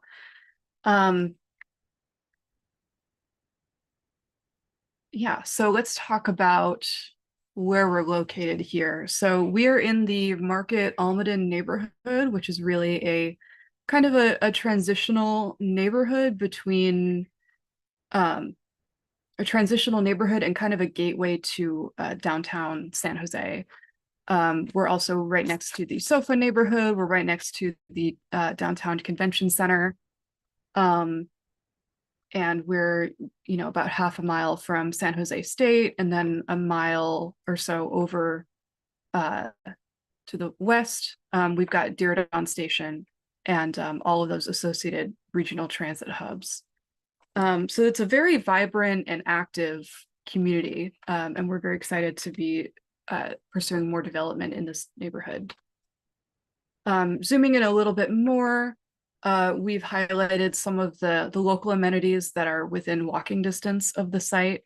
So there's the Guadalupe River Greenway, and extensive bike trails, quite a few transit stops, which are VTA light rail stops and VTA bus lines are very close to the project, and there's multiple retail shops, museums, restaurants, and lots of outdoor recreational opportunities. So last time, here's the project that we had presented to you all. In 2023, we by the time we presented to you all, we had just gotten our entitlements approved through the SB 35 streamlining process, and we also used the state density bonus. And at that time, we had conceived of an 8-story mid-rise building with 53 units of a mix of studios, 1, 2, and 3-bedroom units, which we were intending to house families and have a portion of those set aside for permanent supportive housing, particularly for families seeking supportive housing. And at that time, we had been talking with YWCA Golden Gate about providing referrals and supportive services for those units. And that whole project concept hinged on our financing strategy at the time, which used a prior set of city priorities from the 2023-2024 city NOFA or RFP. That's the city's mechanism for providing local funding for affordable housing. We were also counting on County Measure A and paired Section 8 project-based vouchers, as well as the state multifamily housing program, which provides development and operating support for very low income and supportive housing at the state level. And to the right here, I have a quick summary of how we scored back in 2023 with respect to Catalyze SV's categories. And we got a whole lot of really great feedback from this group. We've taken several of those recommendations from you all and tried to incorporate them into the project updates that we've made since 2023. But there have been other changes which have also prompted our updates to this project. As you all know, we are in strange political times, and that has certainly impacted affordable housing, and particularly supportive housing and deeply affordable housing for extremely low income families. So since 2023, right, the county Measure A bond measure, those funds have been exhausted and have not been renewed. There is no longer any Section 8 or project-based operating subsidy that's available from the local housing authority, which is not unique to Santa Clara County. That's across the nation. There's really no new Section 8 available for affordable housing. And as well, at the state level, quite a few affordable housing programs have been mostly or completely defunded, including the state multifamily housing program. So having lost all of the financing opportunities that we had been counting on for this project, we had to sort of go back to the drawing board. But what the loss of those three programs that I mentioned, what that means is we can no longer count on any operating subsidies or supportive services funding at the project level, right? So we can't count on any housing that would require additional rental assistance beyond, for instance, the 30% AMI rent that we would already be restricted to. So that limits the kinds of low income families that would then be eligible for our housing. In addition, the lack of funding for supportive services and referrals for supportive housing is also heavily impacting our abilities to provide supportive housing. That's not unique to this project. Again, this is kind of across the board for affordable housing that seeks public subsidy. In addition, we've had some other changes in the last few years where tax credits in California have gone slightly down in value.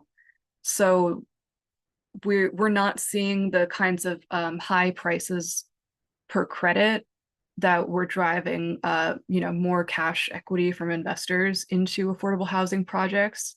So that's quite constrained at the moment as well. And we've also seen the city change their affordable housing priorities quite a bit since 2023.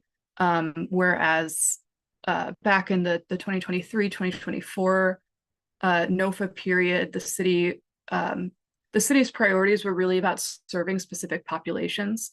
So they wanted to see large units for families. They wanted to see permanent supportive housing.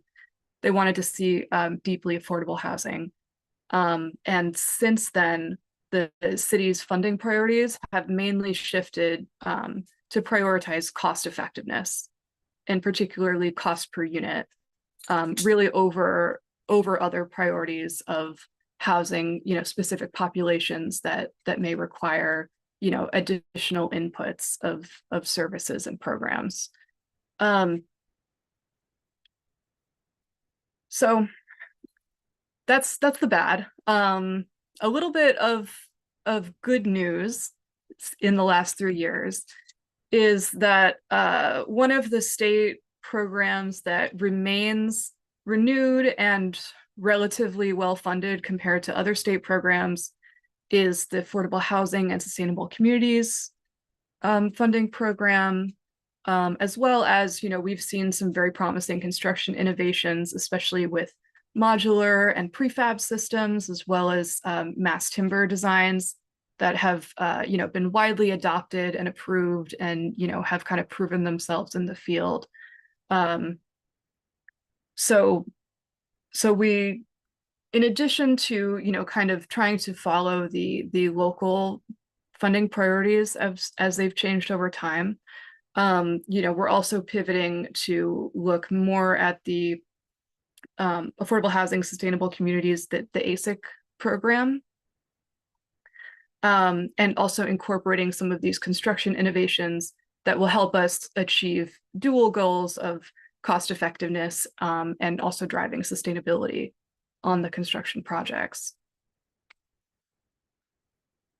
So what we ended up doing with the project concept is we took our 8-story mid-rise building, we kept the same envelope, but what we did is we divided all of those 53 larger units into many smaller units. And we also lowered all the ceiling heights by a foot or so that we could squeeze a 9th floor in under that 85-foot mid-rise height. So what this ends up with, you can see right here is the 2023 plan on the 3rd floor. And you can see we have a mix of studios, 1s, 2s, and 3s. And what we've done is basically just change where the interior walls sit and divide those into 1-bedrooms and studios. And so this kind of gives us that efficiency of scale where we can build more units at an overall lower cost per unit than it would have been to have fewer but larger units on the site. But if you calculate by number of bedrooms instead of number of units, the actual residency of this site is not going to change very much. I think in the 2023 plans, there were a total of 98 bedrooms across all the units. And now we have a total of 100 bedrooms across all the units. So we're not packing that many more people into this site, even though we have almost doubled the amount of units. I don't know if that makes sense. Let's see, we've also pivoted to doing a mass timber structural design. Unfortunately, I don't really have pictures or drawings of what this will look like because the mass timber structure is going to be mostly hidden from the outside. Mainly what we'll do is, aesthetically, we will try to have some exposed mass timber ceilings in the building so that you can see the exposed wood at certain strategic places. For instance, at the lobby, maybe in the community room, potentially in some of the units. But that kind of still remains to be worked out as we go into the more granular design details later on.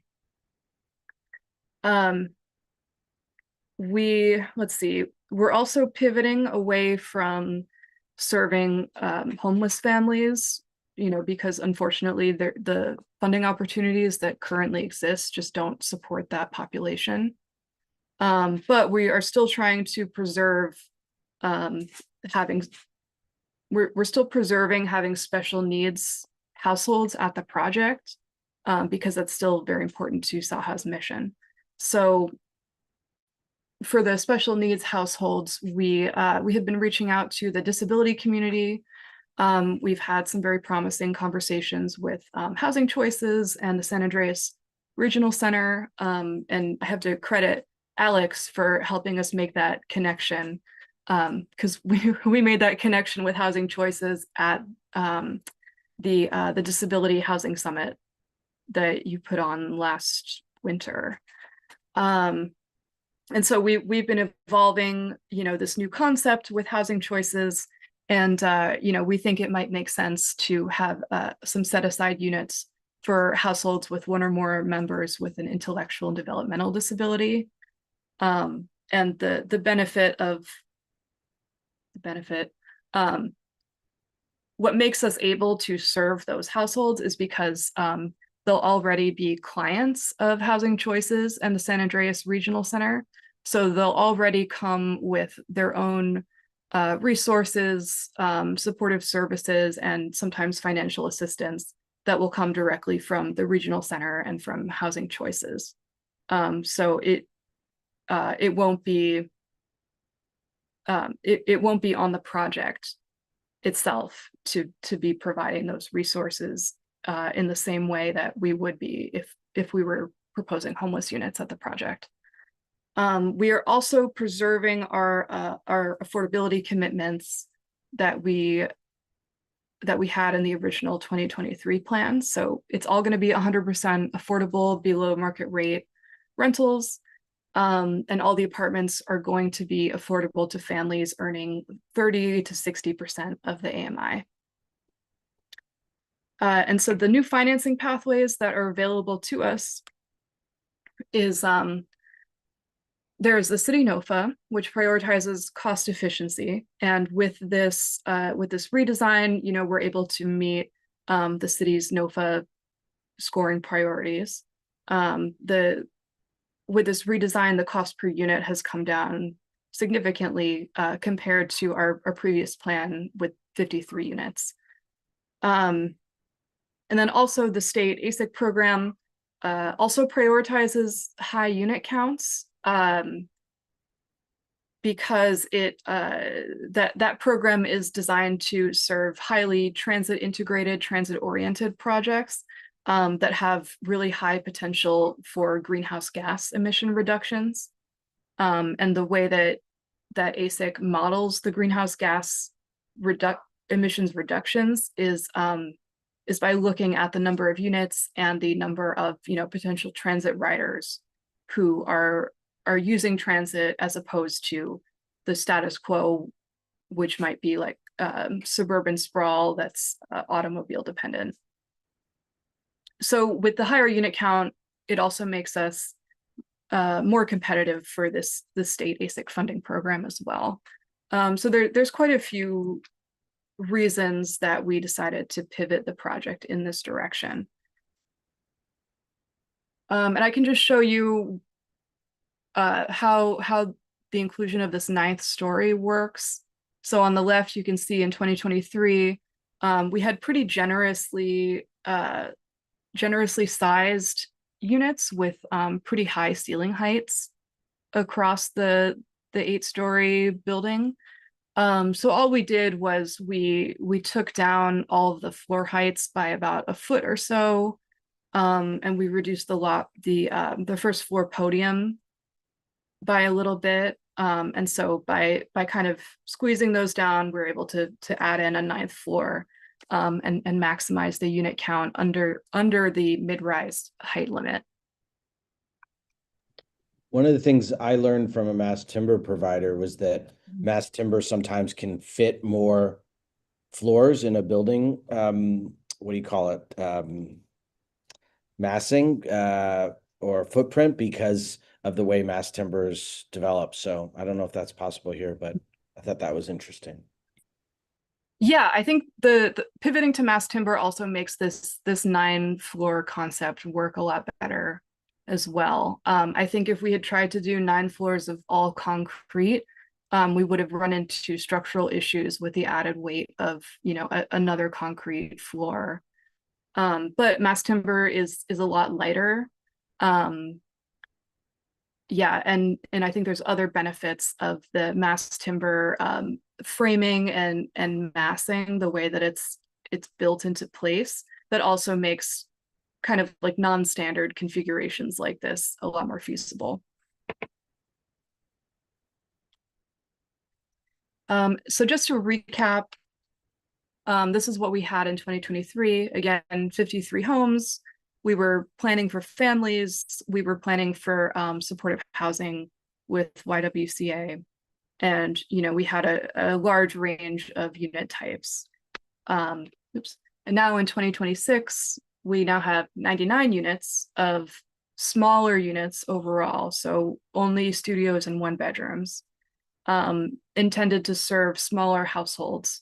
So a maximum of 2 people, I believe, can occupy a 1-bedroom unit. But we still have a 25% set aside for special needs households, which translates to 25 units in the new 2026 design. So as we go on through the project development, our next steps are, let's see, we're anticipating ASIC awards to be announced this December 2026. We're cautiously optimistic about our chances for ASIC, but it's a historically very competitive program that's oversubscribed, as all state affordable housing programs are. So, it's a bit up in the air of, whether we'll actually get an award this year. But fingers crossed for progress. If we do get state ASIC, then we unfortunately will have to reapply for city funding, because even though we were successful last year in 2025 in securing a city recommendation for funding, our city recommendation unfortunately expired because we weren't able to start construction within a year of the city's award. That's another change in city's policy from 2023. So the takeaway from our applications so far with the city is, we won't be ready to reapply for the city NOFA until we already have state funding, and until our tax credit application is imminent, so that we can meet the city's 1-year construction readiness requirement. So hopefully if we get ASIC, that remains the critical path, and then we'll be able to go on and pursue the rest of our funding stack in 2027. Simultaneous to the funding timeline, we'll be picking back up on the design and permitting process. Unfortunately, since we no longer have any funding committed to the project, we have to take a break in design until we actually get a first source in that we can at least use to pay our design team. So the design and the building permit applications and contract bidding and all of that, the pre-development flurry is going to happen kind of simultaneous with our continued funding applications hopefully through 2027. And then in addition to that, in conjunction with our design and permitting, we're also planning to restart our stakeholder outreach and develop our design workshops that will help inform the different design features of the building. And then with this anticipated timeline, we would then be ready to start construction in early 2028. And then construction going approximately 22 months and being open for residents in late 2029. Got it. Thanks. Mm-hmm. Oh, you doing some more slides? Oh, sorry. I just have a few. I'm going to fly right through these. Sorry. Okay, so I just want to show you all, so what's different. The first floor plan what might be of most interest to Catalyze SV is that we've taken down the vehicle parking quite a bit. So we've gone from 19 vehicle spaces to just 9. And 2 of those 9 spaces are van ADA accessible and equipped with EV chargers. And we now have 50 bike parking spaces, up from 36, I believe, in the last set of plans. I should say 50 long-term bike parking spaces. And then I'm also pointing out the temporary outdoor bike racks that we'll have outside the building entrances as well. 4.2 hasn't changed very much, except for, going to smaller units like I showed in a previous slide. We have managed to preserve all the community amenity space that we had previously had. So we still have, oh, and I should point out on the first floor, we still have our services office. We still have the property management office right off the lobby and accessible to residents. And then on the second floor, we're maintaining our community room space, laundry, courtyard, and the new redesign also gave us this extra little mezzanine space right above the lobby, which we're excited to have. But we're going to work out the anticipated programming and exact design of that space as we get further along into development. And then floors 3 through 9 are just stacked of this exact floor plan all throughout the building. And that gives us a lot of efficiency and economy of scale for building the rest of the units through the development. And then just to show you what it's going to look like from the outside, even though there's 9 floors, the exterior design and themes really haven't changed very much. So this is the old 2023 plan. And then you can see this is the 2026 update. So I just want to highlight what a great job our architects did with kind of bringing over all these design themes and massing, and maintaining all the massing and the visual symmetry with Aria Apartments next door, despite adding this 9th floor into the building. So yeah, I'm just highlighting that they did a great job here. And that's what it will look like from Almaden Avenue. Oh, I'm sorry, this is the 2023 plan. So that's the old, and then this is the new plan, which again really hasn't changed very much substantially. The goal is that an onlooker, it would be hard for them to tell that the plan that the exterior has changed at all from the original 2023 plans, unless you're really comparing them side by side with a fine-tooth comb. And then I just have some more, these are the perspective views. So that's the old one and the new one side by side. And I've sent the link to these slides to Alex. So you all are very welcome to kind of peruse these at your leisure. I'm just going through them fast due to time constraints. So there's our new courtyard. And then moving on to the scorecard updates. So community engagement, last time we talked about the community meetings that we had done, our SB 35 tribal consultation, which we later learned we were actually one of the first housing projects to ever do tribal consultation in San Jose, which was kind of nice to know that we were pioneers there. Let's see, and then we had been doing outreach to YWCA. We had started a website. And then as we pivoted in 2025 through 2026, we did a lot more of outreach and engagement focused on the ASIC program, which includes, really integrating the housing with VTA's planned light rail improvements. We worked with San Jose Department of Transportation to help budget to complete their Story Keys corridor complete street project. which there's access to that that Complete Streets corridor quite near to the 501 Almaden project. Let's see, we also worked with a couple of local organizations that do anti-displacement and eviction prevention, as well as equitable workforce development. And these all were part of the ASIC funding request. So all of these components totaled about $13.5 million of ASIC grant request that will go to these programs and improvements.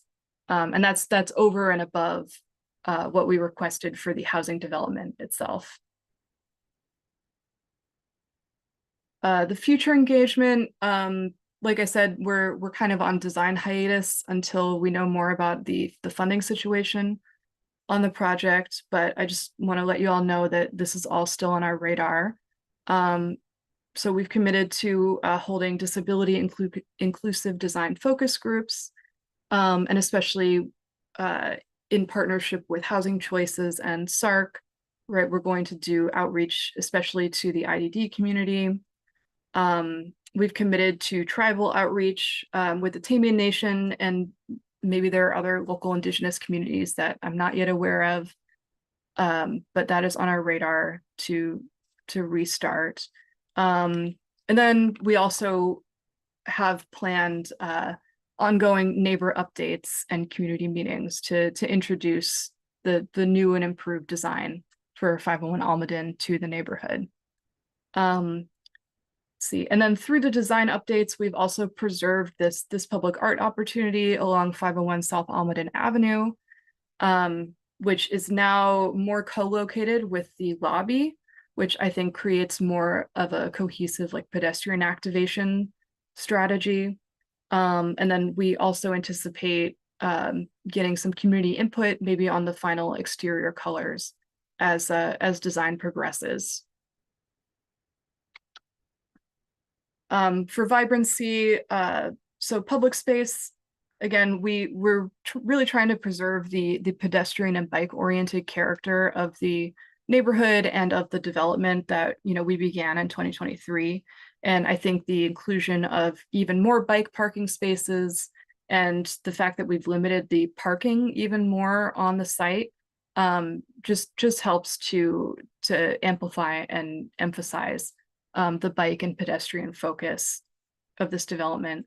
We're also very committed to urban greening as much as we can on the site.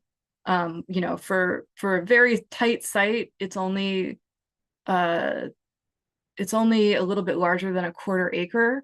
A full 18% of it, we're planning to have green infrastructure. So street tree plantings, stormwater management planters. And then we also were able to ensure that the mature trees in the pocket park along 501 at the corner of 501 South Almaden Avenue and Ballback Street, we were able to ensure that those mature trees can remain because the city had wanted us to remove those to do some sidewalk improvements. And we had quite a bit of back and forth to try and preserve those trees. We're also going to include new street lights, and then there'll also be streetscape improvements, including widened sidewalks and new bike lanes as part of the development too. Let's see, and then just reminding folks of where we're located with respect to community amenities. The building amenities, I've already touched on what's available to the residents. You all are more than welcome to go through this at your leisure offline. Transportation, so again, we've now increased our bike parking spaces. We've reduced how much car parking we're going to have at the site. South Almaden Avenue and that Ballback intersection is already closed to through traffic, and we intend to keep it that way for the development. Let's see, we are creating even more connections to the local transit with this ASIC partnership with VTA and with the city's bike and pedestrian improvements. And also as part of our ASIC funding request that will include free resident transit passes. So we're really trying to incentivize residents to use the public transit and the micro mobility options that are available to them. Sustainability. So the biggest change that we have from 2023 is again this mass timber structural design. From a sustainability perspective, it's really great from a sustainability and especially carbon capture perspective, where before the development was a net carbon emitter due to the amount of concrete that we would have used on site. Whereas now mass timber has much lower carbon emissions to produce, and the timber itself is actually sequestering carbon. So the building itself will actually become a carbon sink, which is kind of cool. It takes carbon in? Well, wood is carbon. Wood is made of carbon. So trees by themselves are a carbon sequestering vessel. So what we're doing by sustainably harvesting trees and then using them in building materials, we're keeping them from degrading back into the ecosystem. So we're effectively pulling that carbon out of the atmosphere and keeping it sequestered away inside the building for the long term. Let's see. So I talked about the transit-oriented nature, and again, this has only been strengthened by orienting towards this ASIC program. Let's see, and we're keeping all of the energy efficiency and sustainable building design features that we had back in 2023. So we're keeping the all-electric building. We're putting as much solar PV on the roof as we possibly can. We're going with all Energy Star efficient appliances, and also low flow toilets and showers for water conservation. We're going to have active EV charging on at least 2 out of the 9 parking spaces in the garage, and the rest are all EV ready. So it will be easy to add EV chargers, as the demand grows for that amenity. And then we also, have planned for drought tolerant landscaping, and, we're putting as many native plants and plants that, are historically important to Indigenous communities on the site as we can. And that's also come out of our original tribal consultation back in 2023. For zoning, let's see, nothing has changed that much about the base envelope or the state density bonus that we've requested, although the units per acre has gone up quite a bit. Before we had 53 units, which I think put us at maybe 160, 170 units per acre. Now with 99 units, we're at 367 units per acre. Still, this isn't the maximum that it could possibly be. The city's zoning allows for up to 800 units per acre, which on this site would be a high rise, double the height of this building with 216 units on it, which maybe in another universe is possible, but we're intending to preserve this mid-rise character and preserve the character of this neighborhood as kind of a transition between high-rise downtown versus the mostly single family lower buildings in the Market Almaden neighborhood. So going for the full high-rise 200 units wasn't really in the cards for this site practically. But we're building as much as we can, within the mid-rise structure. And then for affordability, so I've already touched on this. Additionally, since 2023, San Jose has implemented their anti-displacement tenant preference. So we will be complying with that for the lease up of this building. This preference, this applies a wait list preference to applicants who are from high displacement census tracts nearby, or from the same census tract as the project. 501 Almaden, the census tract that we're in is also a high displacement census tract. So I believe if we get applicants from the same neighborhood, those would then be doubly prioritized in the waitlist order. So that's going to be one way that we'll be able to fight displacement and protect, existing tenants in the neighborhood, and prevent displacement and gentrification while we put new development in the neighborhood. ASIC funding, part of the ASIC grant will also go towards Project Sentinel, who does eviction prevention and provides tenant legal aid across the city of San Jose. And then for the residents in the building itself, all the residents will get free transit passes, and our ASIC request includes free internet throughout the building as well. And then so the legacy category has not changed all that much since we last presented to y'all in 2023. The site remains on unceded Tamian Nation land, and is nearby the Guadalupe River, which, had a lot of important indigenous context and settlement, pre-European contact. For the site, the specific site itself, we've done cultural resources inventory and cultural resources assessment, and we don't believe there are any we don't expect to find anything of cultural or historical significance at 501 Almaden itself, especially based on what we saw with Aria's development, but you never know. So our permit conditions and the tribal recommendation that we will be following will include archaeological monitoring and cultural sensitivity training when we're doing excavation and grading on site. So that's something that is on our radar, but again, we won't really be able to act on until we're much closer to construction start.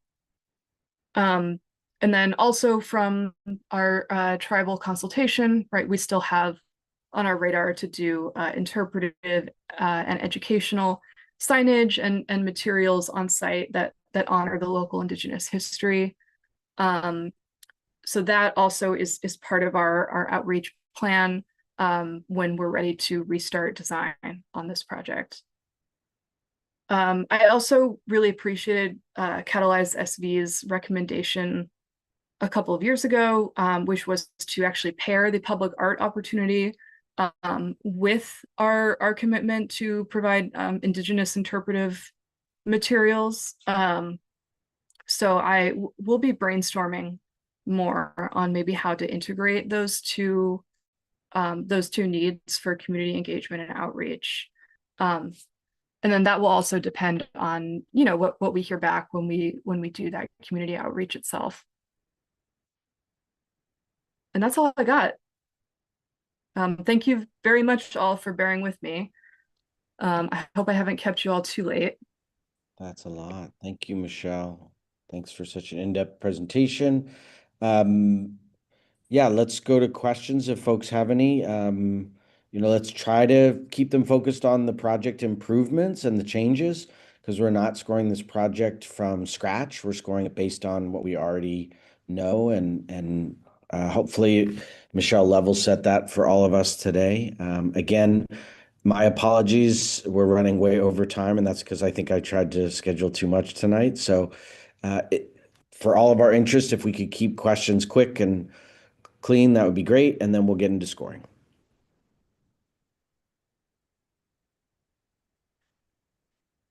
Any questions on Saha's project? Harlan, looks like you're good. Jeff, you're good. Okay. Charles, Annie, any questions you'd like to ask? Do you feel like you have enough information to look at our old scorecard, consider the project as it is now, and rescore?